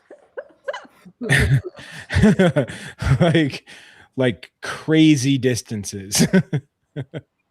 Well, I mean, my mother-in-law brought my husband at 2 to Korea. So Cassandra, worse than that. Vietnam is on our list right now. That's a long flight. I have been there. That's a long flight. Yeah. My plan is, I was like, we need to bring the kid to places where you can just hand them to anybody and they're like thrilled to just hold your baby for you. Yeah. Oh yeah, I have good friends in Thailand, and they're just like, you got to come with your kids. They would just, everybody just will love you here. Yeah. So that's my plan. Natalie, do you have kids? No, okay. I do not. Yeah, it's always fun to ask artists because, like Cassandra, you have like this. It's amazing. Juggling the kids and the art is. I don't know how you do it. Well, I don't know any other way. I didn't get into the galleries till I already gave birth. Like it's just so. I think it's better that I just don't know it any other way. Yeah. That makes sense. Yeah, because I'm like stunned at this experience. And the economy of time, people are like, you just learn how to use your time better. No, you don't. No, you do. You do. I don't think so. It's not clicking yet. Oh, well, yeah, because it hasn't had to. Like when it really has to, it does. But like I realized I wasted so much time. Like there was just so much time where I wasn't doing anything. And that's what I realized later. I was like, wow, what I would have accomplished if I had, like when I didn't have kids, but I'm doing it with kids, I would have done so much more, but I just didn't know to. Yeah. I think that way about before, like there was a window of time before like serious relationships, like between serious relationships in college, right? Yeah. Or the other way around. That was a time of just a black hole of time where you're just like, what did I do then? Right. I could have learned like 5 languages. Also, social media didn't really like take off like in a heavy way, until like 2011, 2012. And you're just like, so what was I doing? Was I just staring into darkness? What was happening?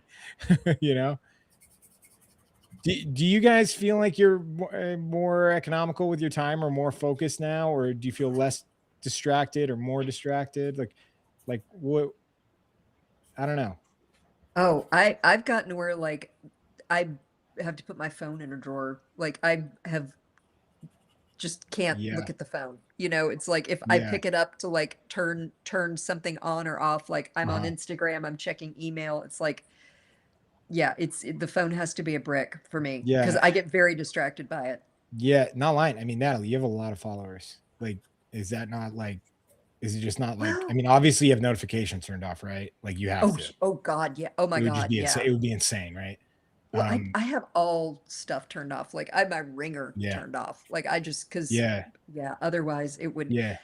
Yeah, I try to just like be like, okay, I will take a break in 3 hours and then I will look, but like the focus thing, I really struggle like to try to stay focused and not pick up my phone.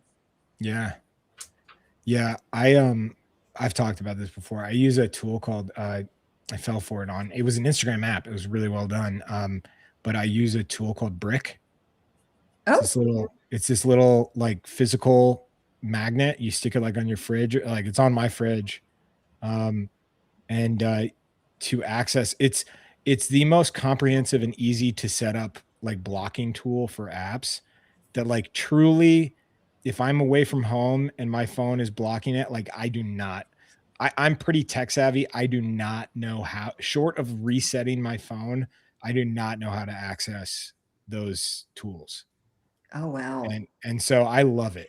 It really works. And you basically set a schedule. So I set a schedule so it just like resets every day. And you have to physically scan your phone against it to like unlock things. I need Man. one of those. I think I'll send you the link.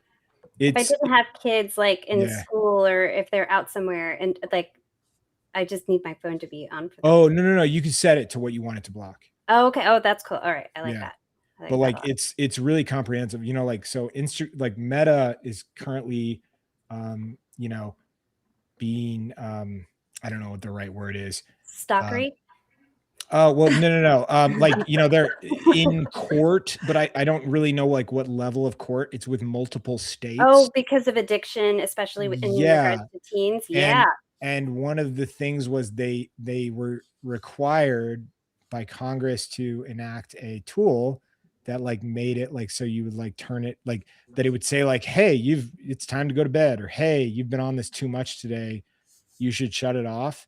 And, they essentially like they have internal documents that are showing that like they essentially like knew they tried to make that like non-functional, like they tried to make it not work, but like and the best example I've heard of it is like they made like a version of an airbag that like you have to turn on every time you get in a car. Right. And 29 somebody said 29 states are pursuing, so whatever. So I can't wait to see Mark Zuckerberg just like melt under the pressure. because that guy cannot talk in front of a group of people. But anyway, not to like go down I'm the worst at talking about this stuff. But I've been like way more conscious of my time since I have a kid, Cassandra. But mostly it's like I just don't want like, I don't want my biggest fear is like my kids' like first memory of me is like me looking at a phone. You know what I mean? Right. You want to be available to them. You don't want to feel like they're competing against the phone for your attention. Right. Yeah. Yeah. And it's pretty crazy how like you spend a lot of time like with the kid, obviously, but you spend enough time with them that you start doing like kind of some of your busy work. You check your emails, you start doing those things, and then you start like realizing like every once in a while I'll like be doing some emails or something on my phone like while it's happening, and then like while the holding of the child at 3 a.m. is happening, and then you look down and you're like, wait a second, this is like way cooler than the phone. Yeah. Just staring at this guy that like, I think he only sees black and white right now. I don't know. He just like hears noises. And, I don't think he knows that his arms are his arms yet. Oh yeah, that's really funny when they're just like, what are these things? Yeah, it's crazy. And I'd be like, dude, you're gonna be able to do so many things with these arms soon. Well, like for me, listening to books and podcasts while I'm working like help, because that is getting part of my brain's attention so that it's not given to looking at my phone. I have to like listen and then I can paint. Like those kinds of things help a lot. Yeah. Yeah. I'm a big, I just started listening to audiobooks. Oh yeah, I'm always Nice. listening to a book. Oh, which that's been amazing. Yes. Oh, I do have to say, Natalie, I Yeah. loved Art Holes. That was such a great recommendation. Oh, I'm so glad. I love that guy. Oh my gosh, he is so funny, and I appreciate a good rabbit hole. And man, does he know how to go down one. Yeah, I'm so glad you checked it out because like what I loved about him was like all the historical context for the art. Yes. It's like when he did Frida Kahlo, he's like, well, we're going to start with like the formation of Mexico in like the Paleolithic period. It's just like the context is Caravaggio. awesome. They're like, okay, let's talk about Caravaggio, but to understand Caravaggio, like let's understand the 15th century. To understand the 15th century, we have to understand the church. How did the church begin? So that we know what is the belief system base that kind of fuels the economy of that time, especially for the arts. And so it was just like, I loved it. I loved his deep dives. Like my husband and I were driving down to Charleston for a show that I was in, and we were listening to the one on Pollock, and we were just like, oh my gosh, like the whole time. Oh, that's so cool. I'm so glad you checked it out and you enjoyed it. Yes, it was such a great recommendation. Thank you for that. Art Holes, if y'all need a crazy podcast where it's just like 8 hours on one artist and fully understanding their life. Wait, what? 7 hours? Is it chopped God. up into episodes or? Yeah, it's chopped up into episodes, but some of the episodes can be like 2.5 hours. Yeah, it's a deep dive. It's a real deep I mean, dive. to be totally honest, that's most podcasts I listen to are like 2 hours long. Yeah. It is not for kids. It is, I will say, like plenty of like colorful descriptions of things. So, I would recommend older ears only, but also so well researched, and I really, really liked it. Well, and he also comes at it from the I am not a artist. I am not an art historian. I am just a dumb guy. So it's got this very interesting sort of spin on it. He's like not trying to convince you that he knows anything about art. So it's sort of this, it's almost like a naive. It's not pretentious. It's self-deprecating, and like the things it makes him feel by reading and learning about things. Like he's really honest about some of that stuff. I love that. I love that so much. Well, we've got like 30 minutes left tonight. I just want to remind people we've got this amazing guest. Like if you have questions, hit up the chat, please. Yeah, I can talk about other things than like bulldogs and dresses, really. Well, like I mean, this is talking about that too. Yeah. Natalie, I didn't realize. Timmy posted that you are in like collected by J.J. Abrams and Alice Cooper. Like, can you talk about having collectors like that? I mean, that's so. Oh gosh, you know what? I have nothing to do with that. I mean, you know what I mean? It's like it's so cool when you find out that like these fancy. I showed it. Arcadia for a long time, and he has especially once he was in Pasadena, so there were a lot of people in the movie industry that collected my work, which is cool. Like it's really cool. I mean, I did a probably the neatest thing. I did a Alex Kurtzman, sorry, who did he did like the new Star Trek reboot, and he's done all these movies. And I got to do a couple commissions for him when he did the Star Trek reboot, and got like the pictures of the new, like Picard's new plane, and I had to sign all these NDAs, and he wanted that in the piece and like stuff like that. It's like it's very cool because that is so cool. But like I mean, honestly, it's fun to be able to say that, but like. It's not like I really know these people, and like the check kind of cashes the same way. So it's like, it's nice, but it's like, it looks good on a resume, I guess, but it's like. It's some solid bragging rights nonetheless. It is. I do have a picture of Alice Cooper holding one of my paintings. So I do have that, and Oh my that's pretty gosh. that's Is pretty he wearing metal. makeup when he's posed with it, or no Yeah, makeup? he's on a golf course holding a painting, and I swear to God, he's got eyeliner Even on. better. I'm gonna need to see that picture too. Yeah, I will find it. I will send it to you. I love that so much. Yeah, it's cool, but it's like I don't know that really. I think anytime somebody wants to collect my work, I'm very grateful and happy.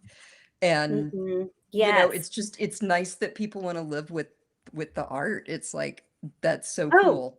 it's the best compliment ever because it's something you loved doing and that somebody else wants to keep it in their home and look at it on the regular. Yeah. That's Yeah. wild. It is. It's to me, there's like, I as I've gotten older, I try to like really be careful about like external validation. It's like, you know what, like Mm, what does this really mean? Right. And like kind of just keeping those things in mind about like what really matters. Um, but that to me is like always makes me feel really good. It makes me feel good about like what I'm trying to make. It's like, oh, somebody wants to look at yeah. this every day when they eat like their Raisin Bran. And how cool is that? Mhm. So Yeah. That's neat. That's so cool. It's interesting the different places your art can find itself and how it connects to different audiences. yeah, it's like, because I think I don't know if you guys do this, but I always kind of think like, oh, the people that like my art are like me. And it's like, Mhm, well, mhm. maybe Yeah. not. Yeah. You know? This is kind of a superficial question, but I've got to ask it. What's Yeah. what's like the wildest like or comment you've gotten from like a known person? Ooh, that's a fun Because question. you've probably had that, right? Um, there's a very, very, very famous drag queen that follows me that I did not know followed me. And she dropped a comment and I just like liked it back. I didn't like clue in with the name. Yeah. And a lot of people were like, oh my God, do you know who that is? And I'm like, no, I'm not sure. And so I clicked on her profile and I was like, oh my God. It's like Who I was was it? like, oh, I don't remember how to pronounce her name. It's Okay. uh, oh my God, I don't remember how to pronounce her name. Uh Manila Luz it's If you get close, I can probably figure it out. it's like Maniz. Oh my God. I can't. Well, you know what? Let me just pick up my phone and look. Hang on. Manila Luzon. Manila Luzon. Yes. Yes. Okay. See, I knew I could do it. Yeah. All right. So that's always like, that's kind of like shocking because, they were like, do you know who that is? And I'm like, I'm not entirely sure. Yeah. But I always get really excited when like artists that I really love leave me I'm like, oh my God, like you Yes. saw my work and like and Yeah. left me a nice comment. Like that to me is always really like makes me very excited. So yeah. I'm sorry if I said the name wrong, everybody. I'm doing my best.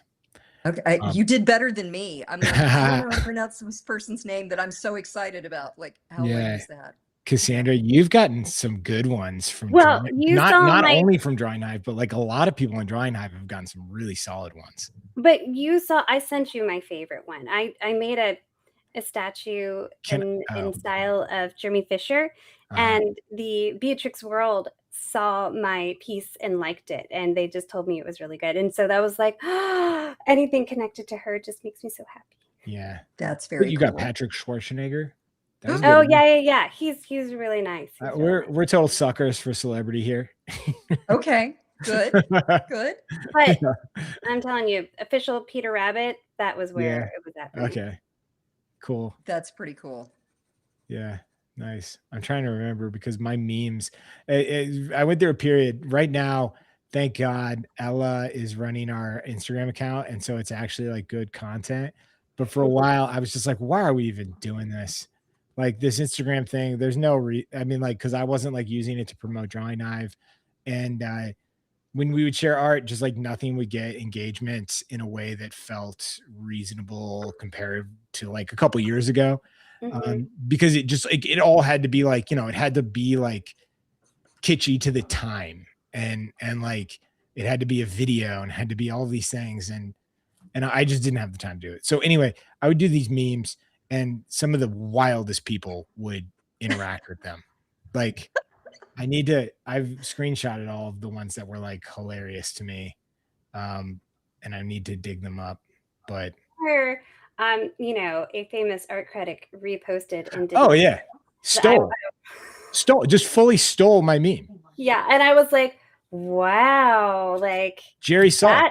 I was like, with no credit, no tag. Jerry Saltz liked it, reshared it, and then just used like a third-party app to like rip it from our page and then like repost it as if it was his. Yeah. And then I commented, "Thanks, Jer Bear."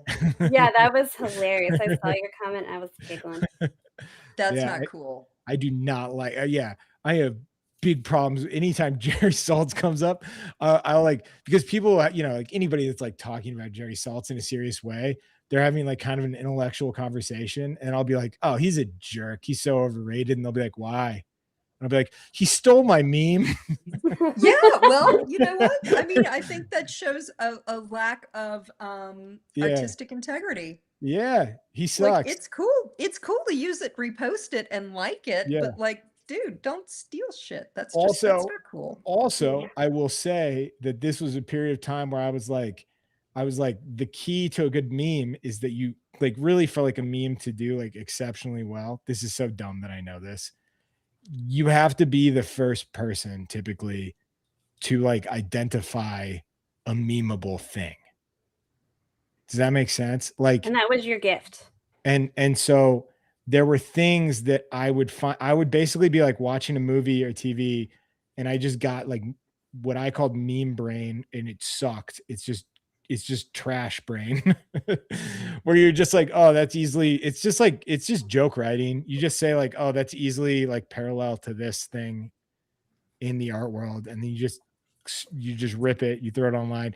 And it's silly for me to make fun of Jerry Saltz for stealing it, because I stole the thing from Banshees of Inisherin. You know what I mean? Like, you're like, wait, I'm complaining about theft of a theft of a theft, right? But yeah, I was always like, oh, that jerk. I feel very sympathetic. I do. I feel very empathetic. He also shares like, for an art critic, it's so strange. He'll share like the AI videos of like puppies bouncing on a trampoline. He does? He does like tons of AI video. like not even like I want to live in a world of nuance, where I'm like, someone could share something that I'm like, I don't know. I don't agree with everything behind that or whatever, but he's just sharing like the absolute, like just like boomer AI content, where you're just like, you're just like, grandma, that's not real. He's sharing that stuff. And you're like, why does this guy have this platform? And why is he taken so seriously? Anyway, sorry. It's the end of my, what? Every week I've been on a roll, Natalie, where every week I go on like a rant. And then the next morning I'm like, you talked about that way too long, way too aggressively. And that's the end of my, my rant. Okay. Yeah. That's the end of my rant, my TED talk, my rant talk. I always know that about Jerry. Nice little rant talk. Yeah. Yeah. That's good to know. Good to know. Anybody, sorry if you're a big fan. If you're going to be an art critic, then, you should be held accountable. Like, if you're going to have a lot of opinions about other people's stuff. Yeah. I had to block. I would have to like frequently block accounts that would just like steal the things I came up with. And there's nothing more flattering. I think that's the way to handle it. I do. I loved it. Yeah, it's like, you know what? I'm not going to serve my stuff up to you to just take. I'm not going to. I think what rubbed me the wrong way about him is that he's like an iconic critic, and you're like, no, what I'm doing is trash, and then you're stealing my trash. Like, this is the thing that critics should hate. You would think. It's the death of culture. It's memes. And you're stealing my meme. Oh my Yeah, gosh. I don't know. Yeah. Anyways, so everybody, please tag at Jerry Saltz. We want to get him on the show. We need to do a confrontation. I would full blown just like back. I would delete all the episodes where I've talked trash about him. We bring him on. The audience, nobody talk about with the things I've said. Everybody be cool. We'll get him That's to funny. share it, and then we'll have a post-mortem episode. We talk about how silly we thought he was. No. Natalie, is there anything that you have been like watching, reading, listening to? You guys talked about art holes, like podcasts that like you're currently just like soaking up that Oh I don't know, that are like Or inspiring books. you? You listen to a lot of books. Yeah. gosh, I've been listening to a lot of like mystery stuff. Really? Yeah, just because like I need it helps me keep my butt in my chair, like Mhm. not knowing Okay. what's fixing to happen. So that's been kind of interesting. Do you do headphones or do you like a speaker? No, I just put it on my phone, just app on the phone and play, which is part of the problem. Oh, I whoa. can't touch the phone. Yeah. Yeah, do you have a better idea? I mean, I guess I would use like a speaker. So I'm such a like a comfort princess, like I want I want Oh, everything to be I'm like nice. I want easy. everything to be nice and sound nice. Oh no, I don't Yeah. care. I'm like, oh look, it's my phone. I'll turn it on. Yeah, I'm Okay. fine with that. Yeah. No, I've always lately I've been on more of like a horror, true crime, mystery kind of bend, which is not for What everyone, but no, I love it. What have you been gosh, what's something that immediately comes to mind that you just listen to? I always listen to like Morbid and Dateline and Case Oh yeah. File. Uh-huh. All of those. That's super fun. I like Grimm, which is Dateline. also cute because there are these two women that are both lawyers. So they come Yeah. at the true crime with a little different vibe. Yeah. And then just like, anytime like I'm sitting around and like New York Times is like, oh, here's the 50 best thrillers of the last century. And I'm like, okay, I'm gonna need to copy that list and start checking those off my book list.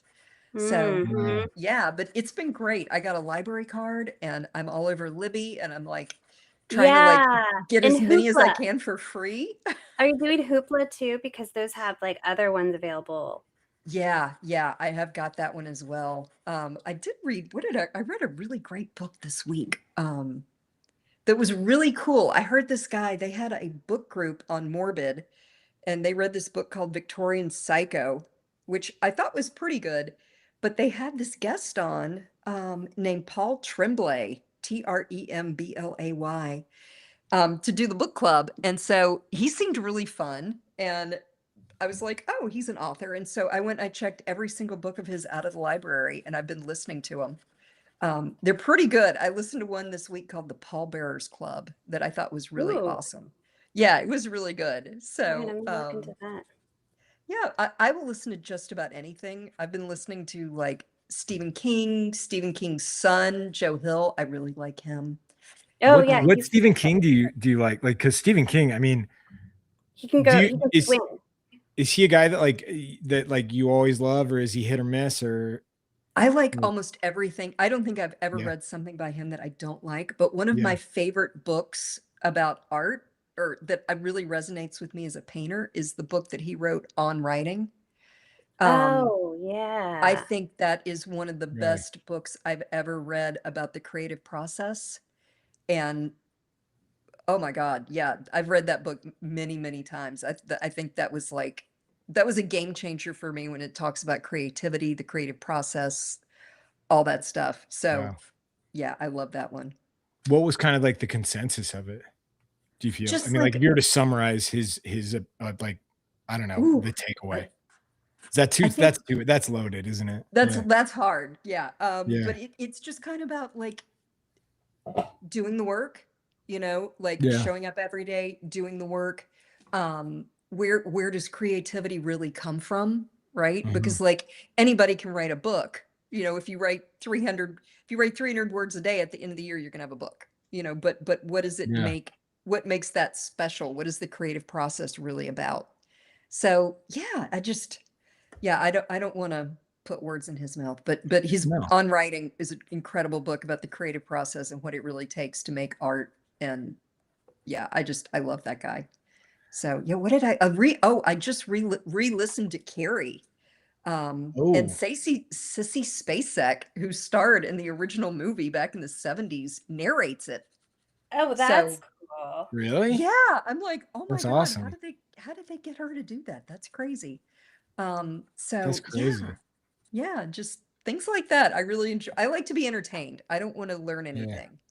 Don't Everybody- I like learn I like a mix. I like a mix. Just cutting in real quick. Everybody start posting your work to Discord. You got 5 minutes. We're going to Discord at 5 minutes to the end of the hour. So you got 5 minutes to post. Do it now. I want to see this art. Please do it. Don't wait. That's I don't know. Yeah, that's really interesting about, I mean, obviously I want to check out the Carrie reading. Yeah, I'm reading. Yeah, I've been spending usually at least an hour, 2 hours at night, like in the middle, like 2 a.m., 3 a.m. with like a baby that's just like chilling with me. And it's just staring at me. And someone was like, you got to read to him. And I've been told like it's very important to like read. It's crazy. Like Gen Z parents right now, they think reading to a kid is like a chore. Like, oh no, I love reading to my girls. We have so much fun. And I'm not saying that like as it's my opinion. Like I was reading about this and it really like spooked me on it. And so I've been reading like some of the most demented sci-fi to my kid. Oh, really? Like what? Yeah. Like what? There's a book that I love. I read it. His son is like 4 weeks old, by the way. Okay. Yeah. But I think he's picking it up. I think he gets it. I think he gets it. Yeah. There's a book that I read during COVID that I just started to reread called The Fifth Science. And it's a book about it's a book in a way about artificial intelligence, but it's really about consciousness and like what is consciousness. And it's very like psychedelic in a weird way, where you start like talking about like the experience like a lot of people have on like psilocybin or drugs, where they like this idea of like oneness and like universal connection. And it's all in like the lens of science fiction. And it's just a bunch of vignettes. And some of them are like really disturbing. Some of them are really funny. It's kind of like Black Mirror in a weird way. Yeah. I love it. But it's called The Fifth Science. And it's like self-published, which I love. So like when you order the book, the publish date of the book that you get is the day you ordered it. They print it the day of. So it's pretty funny. That's cool. Yeah. But yeah, so it's by an author by the name of Exerbia. I don't know that's their pen name. So super nerdy sci-fi. Have you guys just done like visual books or just making art? I listened to Temple Grandin's Visual Thinking, and that one was so wonderful because I felt like it explained so many things about why there was things I struggled in school with, and like what that looks like, and how our educational system, you know, is still catching up to the fact that there's many different kinds of thinkers. And it was the first one where I was like, oh, like it wasn't that I was bad at it. It was just, it wasn't really a style in which I could understand because I thought differently. And it was just, I really enjoyed it. It gets kind of like, you know, dense at times, but I also really appreciated reading that. I thought that was a really good one. That's pretty cool. But then on the other side of it, I then was going down the rabbit hole of enjoying Miss Polifax books, and I hadn't read them in like 20 years. And those were written in the 70s and 80s, and just about an older lady who becomes a spy. Like she doesn't start becoming a spy till she's in her 60s. Oh my gosh. They're just so fun. They're so fun. And each book is set in a different country. And yeah, I loved them. One minute left, people. 1 minute left. I'm excited to see this stuff. I got it all queued up and it is looking great. It's looking awesome. Yeah, Yeah, if anybody has any sci-fi they want to recommend, I'm a big fan of it right now. Oh, I did Read read it. Project Hail Mary and I loved it, Timmy. Oh yeah, that one's fun. I loved That one's it. fun. I want him to put out another book because I feel like anybody that I like, because I got into the Andy Weir when he was releasing The Martian on the web, so you would get like chapter at a time. Mm-hmm. So it was so exciting, right? Mm-hmm. But then you get really pumped on that, and then you read and then the book becomes this big thing, becomes a movie, and then you read Project Hail Mary, and you're like, oh my god, I need more of this guy, Mm-hmm. and then you end up buying Artemis. Oh. And it is the biggest mistake ever. Don't read it. It's so bad. It's as good as The Martian and Project it's- Hail Mary is. yeah, somebody has convinced me that it was a student project, that he just owed them a published book, and he went and grabbed a book that he'd written from years before and gave it I to mean, me. that makes sense based on what you said. I have not read it. It's incredibly bad compared to his other books. It's shocking. It felt like a betrayal, Cassandra. I saw it, and because of what you had said, I was like, nope, I'm not going to touch it. Well, I mean, go look at the reviews. It feels like a book written by a guy who had never met a woman before. And trust me, like, I'm not the person to like catch on to that. Like, I'm not. Like, I read a book and I'll read a book by a guy, and like his character of like his like female character, I'll be like, okay, sounds good. Like a dummy, you know? Mm-hmm. And that was like the first book where I was like, whoa, wait, this is not, this is the most guy written woman in a book ever. Wow. Yeah. That's saying something. Yeah. It's terrible. Yeah. Silo is fun. I read Silo. That's nice. The Wool. Yeah. You guys ready to see some art? Oh, Yeah. All right, let's do it. Okay, here we go. Ooh, Xander. Yeah, Xander kicked it off. Starting strong. And I'm getting used to the scroll. It's a little different, everybody. So bear with me. The expression's so good. That's so hard to do. Yeah. Mm-hmm. I'm gonna stick with And this. his like face is really hard too. Yeah. All right, here we go. Oh, really nice, Oh, Tyler. that's cool. Oh, I love that so much. I love that so much. Thank you for that. Oh, nice. Oh, those God, are they got all great. of them. Oh no. See, I knew this was gonna happen. Sorry, everybody. Here, look at that. Oh, that Wow. was great. All right, sorry. We're gonna get better at this. All right. Oh, people. Marcy, yes. All right. Okay. This happens. I just want to warn everybody. This happens when people post late. I'm getting yanked around. All right, here we go. Yes, Marcy. Looking good. Ooh, yeah. Good stuff. Oh, look at his face. Oh, and that's That's lovely. Really nice. Good stuff. Oh, that's Oh, good. that's good. Ooh. That's great. Oh, I love all them together, Sorry. Aaron. Sorry. Oh, very fun. I'm so impressed that people got like all four. Yeah, like they do so much. I know. I wonder if anybody got all six. Ooh. Did anybody that's get all beautiful. 6? Ooh. Probably Jeff. I was gonna say, Yeah, Jeff. Jeff, I love I that. think Look Jeff at that. did. Jeff did. There you go. And he just added instruments. Yes. Yeah. Oh, Anita, All right. I love it.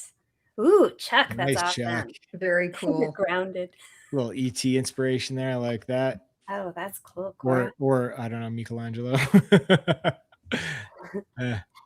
Who knows? Oh, lovely. Nice. Oh, Oh, that's yeah. cool. Nice, Oh, George. I like that. Awesome. Good stuff. Oh, good job. Ooh. Wait, what's Darth Vader Oh. say? Okay, let's see. Sorry. Okay. Be careful. Jerry Saltz might steal that from you. I'm Yeah. always here for a good fart joke. Yeah. Nice, Karen. Oh, I good love that. stuff. Awesome. Ooh, Robert, that's Ooh, cool. Robert. Oh, that's Yay. beautiful. He glows. Oh, that's beautiful. Nice, Oh my Andy. gosh. Y'all. Oh, good stuff. Y'all brought it. Very cool. Felicity, Yes, that's crazy. Felicity. Yes. Awesome. Oh my gosh. Beautiful, Andy. I would hang with those guys. Good point. Randy, you and we got a Randy and Nate episode. We got to book it. I want a dad episode, and I think we should do Raiders of the Lost Ark. No, not Raiders. What's the one with his dad? Crusade. Last Crusade. Last Crusade. We do the best indie dad episode. Yeah. Oh, that's great. Oh, I love those. I love it when they all show Nice. up. That's so much Great fun. job, Very cool. Ephraim and Virgie. Oh, that's great. Also, I didn't mention this, but we do have the return of what we call the woe, which is one person gets a woe. I didn't mention it at the top. I should have. This is my fault. But one artist gets a woe every night. So we have to decide on the woe. I'll go back and I'll give a post-mortem woe to anybody that's been shown already, but keep that in mind for the rest of the scroll. I mean, oh, so Everybody's hard. It's always so hard. deserving a woe. Wow, Peter. I gotta show that one closer. Yeah, nice. Really nice. We're gonna That's get better cool. with this streaming. Oh gosh, that's good.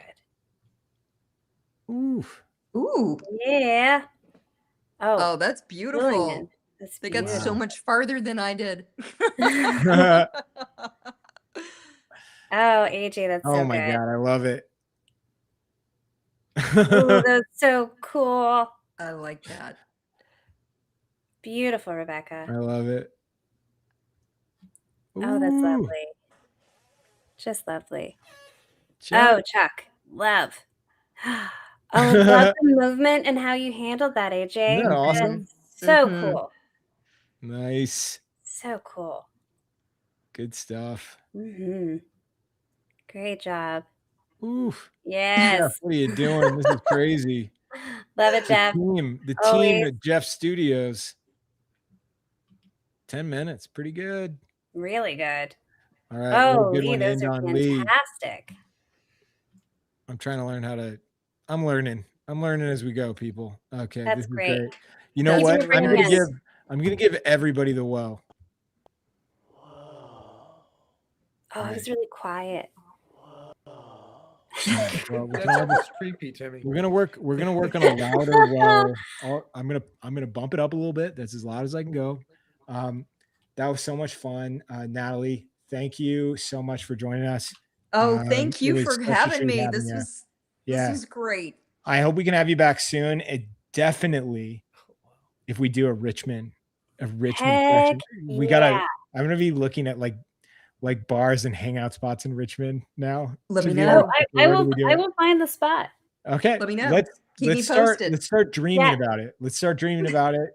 We need to put a mood board together, and we need to think about it. And then if anybody in the chat says that they're going to be there and doesn't show up, you're uninvited from all future Drawing Hives. No, You're you're in not trouble. uninvited. Don't listen to that, but we would love to see you. Yeah. No, you have to join. If you say you're going to come, you got to come.